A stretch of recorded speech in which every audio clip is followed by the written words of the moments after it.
Makigistorya ko sa mga miyembro, silang tanan adunay parehas nga pangandoy.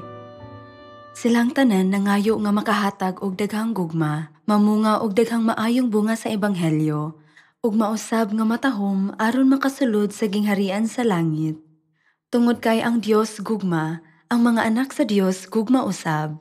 Busa, dili nila gusto ang maayong mga butang para lang sa ilang kaugalingon, kundili nangitag maayong mga butang nga makalipay sa tanan. Sama nga ang mga anak susama sa ilang mga ginikanan, ang mga anak sa Dios kinahanglang mataw pag-usab ngadto sa gugma nga susama sa Dios. Ang gugma sa Dios alang kanimo mao ang kinatas ang gugma. Siya namatay imbes sa iyang mga anak nga takos sa kamatayon.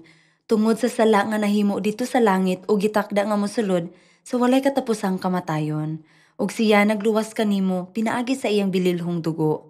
Tungod kay nakaamgo ka sa iyang gugma, makatuo ka sa Dios ug makaadto sa langit, mosunod kaniya. Sanglit na dawat nimo ang labing dakong gugma gikan sa Dios, unsa pa ang imong pangayoon. Ang Dios nag-ingon, maghigugmaay kamo sa usag-usa sama sa akong paghigugma kaninyo. Kini nagpasabot nga tungod kay ang Dios naghatag kanimo og walay katapusang gugma, dili nimo gusto nga makadawat og gugma gikan sa uban, kundili magpaambit sa gugma sa usag-usa. Kung maghatag kamo og gugma ug hunahuna-un ang usag-usa, kamo mahimong malipayon ug unya dili kamo matintal. Sa dihang mosulti ka, hunahunaon una nimo kung ang laing tawo maguol, malipay o masakitan sa imong gisulti. Kini ang gugma.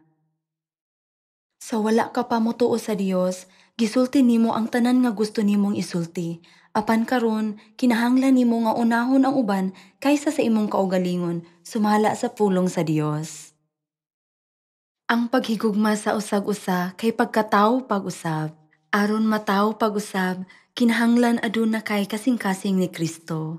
Siya matahom ug maayo, nagampo alang sa mga makasasala, ug nagsakripisyo sa iyang kaugalingon alang kanila. Ang gugma mapailubon ug maluluy-on. Dili kini masinahon o tigpanghambog, dili mapahitas-on o bastos. Ang gugma dili mamugos sa kaugalingong kagustuhan. Kinahanglan nga kamo mahimong asin ug kahayag sa kalibutan, nga angay sa mga anak sa Dios sa sinultihan, pamatasan ug sa tanan. Lisod para sa hakog nga kasing-kasing nga mausab ngadto sa gugma. Tungod kay gibuhat nimo ang lisod, makadawat ka og daghang panalangin. Si Apostol Pablo miingon, ako nagatubang sa kamatayon kada adlaw. Dili ang unod ang namatay, kundili ang garbo ug ang kakog sa kalibutan. Kini tungod kay kun mamatay na ang imong makasasalang kinaiya, si Kristo makabuhat diha kanimo ug makahatag kanimo og gugma. Giambitan nato ang tinuod nga gugma, ang pagsaylo nga naghatag kanato og kinabuhing dayon. Aron mapaambit ang ingon nga gugma, kinahanglan ka nga adunay matahom nga kasing-kasing, pagbuhat og matahom nga mga butang, paggamit og matahom nga sinultihan, ug pagbuhat og maayo sa imong mga silingan nga nanginahanglan. Sulayi nga ipraktis ang gugma. Kung gibalik-balik nimo ang paghigugma og paghatag, kini mahimong usa ka batasan. Kung magampo ka ug magbuhat niini, makita sa Dios ang imong mga paningkamot ug mabag-o ka sa matahom nga mga anak sa Dios. Ang ebanghelyo gitawag nga maayong pag-antos, tungod kay nag-antos ka aron mahimaya sa langit. Ang mga ngalan ni adtong nag-antos tungod sa pagbuhat og maayo modan-ag. Kamo ang mga espiritual nga aktivista para sa independensya nga nagsangyaw sa ebanghelyo sa Samaria ug hantod sa kinatumyan sa yuta aron pangitaon ang nawala gikan sa langit ug ipahiuli ang gingharian sa langit. Unsa kanindot ang mga lakang aron maluwas ang usa ka tawo nga mamatay. Unsa kadako ang paghigugma sa Dios kanimo nga nagdumala sa usa ka buluhaton sa paggiya sa mga kalagikan sa impyerno ngadto sa langit.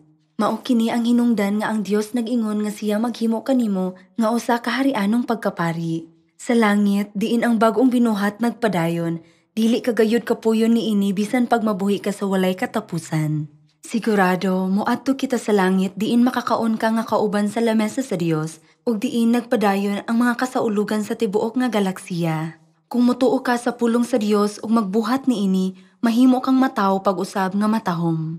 Nahinaot ko nga inyong makit-an ang tanang langit ng mga miyembro sa pamilya nga wala pa makaplagi ug usbon sila aron sila makasulod sa langit nga magkauban.